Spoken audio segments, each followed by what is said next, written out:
Hi friends, Assalamu alaikum. Welcome to Zuha kitchen. இன்றைக்கி நம்ம கிச்சனில் என்ன ரெசிபி பார்க்க போகிறோன்னா உப்புக்கண்டம். இந்த உப்புக்கண்டத்தை எப்படி ஸ்டார்டிங் ப்ராசஸ்லேருந்து எண்டிங் ப்ராசஸ் வரைக்கும் நான் ஃபுல்லாக உங்களுக்கு காட்ட போகிறேன். அதனால் இந்த வீடியோவை ஸ்கிப் பண்ணாமல் பாருங்கள். ரொம்ப இன்ட்ரெஸ்டிங்காக போகுது இந்த வீடியோ. அதுக்கு முன்னாடி நம்ம சுஹா கிச்சனை சப்ஸ்கிரைப் பண்ணாதவங்க மறக்காமல் சப்ஸ்கிரைப் பண்ணிடுங்க. இது ஒரு சூப்பரான ரெசிப்பிங்க, நல்லாயிருக்கும். இது எல்லாத்துக்கும் ஒரு பிடிச்சமான ரெசிப்பின்னு கூட சொல்லலாம். வாங்க இந்த ரெசிபி எப்படி செய்கிறதுன்னு பார்க்கலாம். இதுக்கு நான் 1.5 கிலோலேருந்து 2 கிலோ மட்டன் எடுத்திருக்கேன். எலும்பு இல்லாமல் எடுத்திருக்கேன். அந்த நெஞ்சு எலும்பு மட்டும் லைட்டாக எடுத்திருக்கேன், மீதி எந்த எலும்பு எடுக்கலை. இதில் சின்ன சின்னதாக பீஸ் போட்டுட்டு இதில் உப்பு சேர்த்துக்கலாம், சால்ட்டு, கொஞ்சமாக மஞ்சத்தூள் ஆட் பண்ணிக்கலாம். இந்த மாதிரி சேர்த்துக்கோங்க. இது பீஸ் ரொம்ப சின்னதாக இருக்கக்கூடாதுங்க, ஒரு அளவுக்கு பெருசாக இருந்தால் தான் நல்லாயிருக்கும். அதனால் ரொம்ப சின்னதாக கட் பண்ணிடாதீங்க. இதில் 1 ஸ்பூன் நல்லெண்ணெய் சேர்த்துக்கலாம். இப்போ இதெல்லாம் சேர்ந்து நல்லா கலந்து விட்டுடலாம். நல்லெண்ணெய் எதுக்காக சேர்த்துறோன்னு கேட்டால், இதை நம்ம காய வைக்கிறப்ப அந்த ஈ பூச்சி அந்த மாதிரி ஒரு இதெல்லாம் வரும். நம்ம நல்லெண்ணெய் சேர்த்துறப்ப இந்த பூச்சி, ஈ, எறும்பு அதெல்லாம் இதில் வராது. அதுக்காக இதில் நம்ம நல்லெண்ணெய் சேர்த்துக்கிறோம். இப்போ இதை நல்லா கலந்து விட்டாச்சு.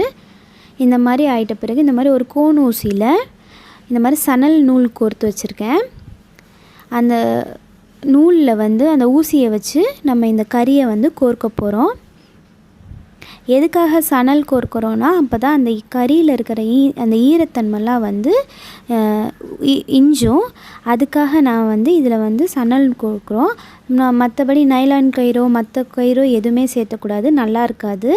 அந்த ஈரப்பதத்தோடவே இருக்கும். நம்ம இதை ஃபுல்லாக கறியை கம்ப்ளீட்டாக காய வைக்க போகிறோம். அதுக்காக இந்த சணல் நூலில் கோர்த்து இதை செய்கிறோம். இந்த மாதிரி 1 by 1 நம்ம இதில் கோர்த்துக்கலாம். கொஞ்சம் தள்ளி தள்ளி கோர்த்தா தான் நம்ம கறி சீக்கிரம் காயும். கிட்ட கிட்ட கோர்க்கக்கூடாது. இந்த மாதிரி நான் அமேசானில் ஆர்டர் பண்ண இந்த கிளாத் ட்ரையிங் ஸ்டாண்ட் வாங்கியிருக்கேன். இதில் தான் நான் காய வச்சுருக்கேன் இந்த உப்பு கண்டத்தை. எங்கள் வீட்டில் 3rd ஃப்ளோரில் மாடி இருக்குது. அதனால நான் இதில் தான் காய வச்சுருக்கேன். பார்த்திங்களா, வெயிலில் காய வச்ச மாதிரியே நல்லா காஞ்சிருச்சு பாருங்கள், நல்லா ஹார்டாகிட்ருக்கு. இது நான் 1 வீக் காய வச்சுருக்கேன். பாருங்கள், வெயிலில் நம்ம காய வச்சா எந்த அளவுக்கு நமக்கு ட்ரையாக கிடைக்குமோ அதே மாதிரி கிடச்சிருக்கு. இந்த ஸ்டாண்ட் ரொம்ப யூஸ்ஃபுல்லாக இருந்துச்சு எனக்கு.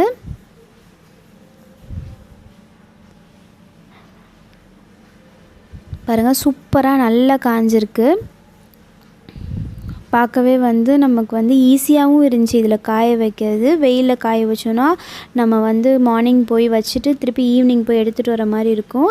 எனக்கு அந்த வேலைலாம் இல்லை. நான் இதில் கோர்த்து ஃபஸ்ட்டு டே காய போட்டது. நான் இன்றைக்கி தான் இதை இறக்கி பார்க்குறேன்.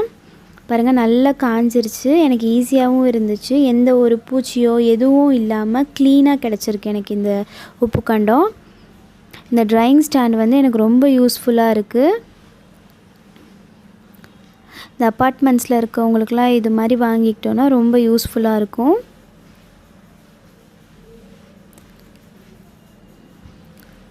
பாருங்கள், இப்போ நல்லா கறி நல்லா காஞ்சிருச்சு நமக்கு. இப்போ இதை அடுத்த ப்ராசஸ் என்ன செய்ய போகிறோன்ட்டு பார்க்க போகிறோம். இப்போ இதெல்லாம் நான் ரிமூவ் பண்ணிட்டேன். இந்த மாதிரி இருக்குது.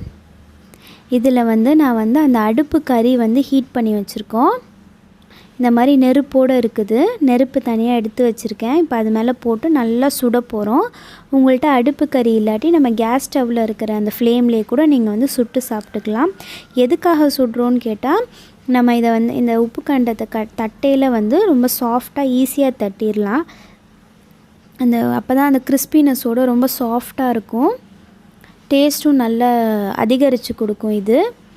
பாருங்கள், இது நல்லா இந்த கறியை நம்ம சுட போகிறோம். இப்போ சுட்டுட்ருக்காங்க. இப்போ இந்த கறியெலாம் சுட்டாச்சு. பாருங்கள், ரொம்ப பிளாக் ஆகக்கூடாது. ஒரு அளவுக்கு நார்மலாக அந்த ஹீட்டெல்லாம் நல்லா அப்சர்வ் ஆகணும் அதில். இப்போ நம்ம ரெடி பண்ணி வச்சுருக்க கறியெல்லாம் சுட்டாச்சு. இப்போ அடுத்து என்னென்னு பண்ண போகிறோன்னு பார்த்தா, இதை வந்து சணலில் கோர்த்துருக்கோம். இந்த கறியெல்லாம் வந்து நம்ம வந்து சணல்லேருந்து ரிமூவ் பண்ணணும். இப்போ இது 1 by 1 இந்த கறியெல்லாம் நம்ம ரிமூவ் பண்ணி எடுத்துடலாம். இந்த மாதிரி நம்ம வந்து தனித்தனியாக எடுத்துடணும். இந்த கறியை, இந்த நூல் தனியாக, கறி தனியாக எடுத்துடணும். இப்போ இந்த மாதிரி ஒரு சுத்தியில் வச்சு நல்லா தட்டிடலாம் அந்த கறியை. நம்ம சுட்டு தட்டையில் வந்து நமக்கு வந்து சீக்கிரமாக வந்து தட்டுப்பட்டுரும். அது வந்து சீக்கிரமாக உடஞ்சிரும். அந்த கறி ஈஸியாக இருக்கும். அப்படி சுடாமல் தட்டோன்னா லைட்டாக கொஞ்சம் ஹார்டாக இருக்கும். அதுக்காக தான் சுடுறது. இந்த மாதிரி வந்து நம்ம எல்லா கறியும் வந்து தட்டிடலாம்.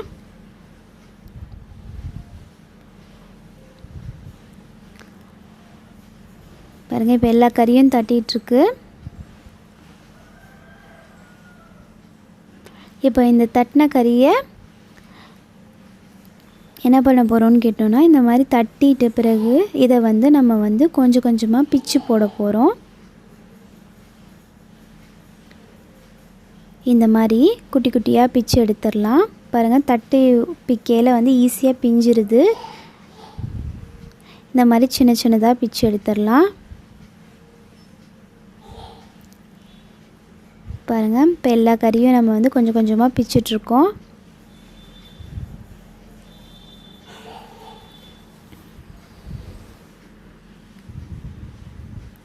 இப்போ நம்ம தட்டின உப்புக்கண்டம், நம்ம பிரித்த உப்புக்கண்டம் எல்லாத்தையும் வந்து தட்டி முடிக்க போகிறோம்.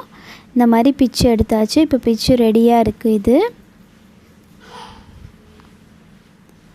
இப்போ என்ன பண்ணணுன்னு போகிறோம் போட்டால், இப்போ வந்து ஒரு பவுலில் தண்ணி வச்சுருக்கேன். அந்த தண்ணியில் வந்து நம்ம தட்டி வச்ச உப்பு கண்டத்தெல்லாம் சேர்த்துட்டு நல்லா அலசிடலாம். இந்த மாதிரி நல்லா அலசிட்டு அதை வந்து டைட்டாக பிழிஞ்சிடலாம். இந்த மாதிரி பிழிஞ்சு எடுத்துக்கலாம்.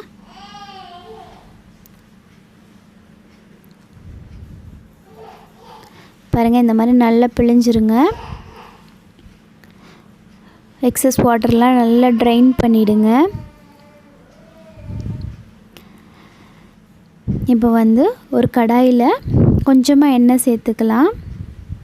ஒரு 4 ஸ்பூன் எண்ணெய் சேர்த்துட்டு நம்ம பிச்சு வச்சுருக்க அந்த உப்பு கண்டத்தெல்லாம் இந்த எண்ணெயில் சேர்த்துடலாம்.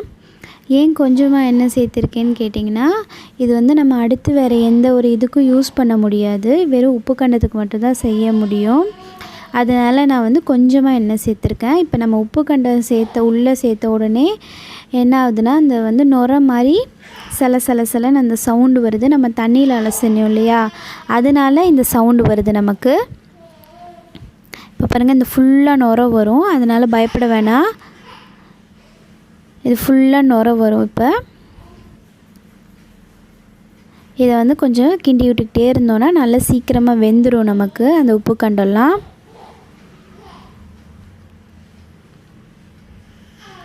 இதை வந்து உப்பு கண்டம்னு சொல்லுவாங்க, கொடிக்கறின்னு சொல்லுவாங்க, அப்புறம் உப்பு கறின்னு சொல்லுவாங்க. நிறைய பேர் இருக்குங்க இதுக்கு. ஆனால் நாங்கள் உப்பு கண்டம் தான் சொல்லுவோம். இப்போ பாருங்கள், அந்த நுரெல்லாம் வந்து சலசலப்பெல்லாம் அடங்கிருச்சு.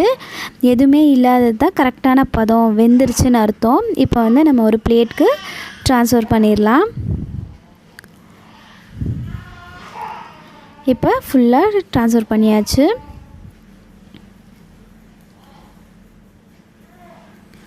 பார்க்கவே ரொம்ப பியூட்டிஃபுல்லாக இருக்குங்க.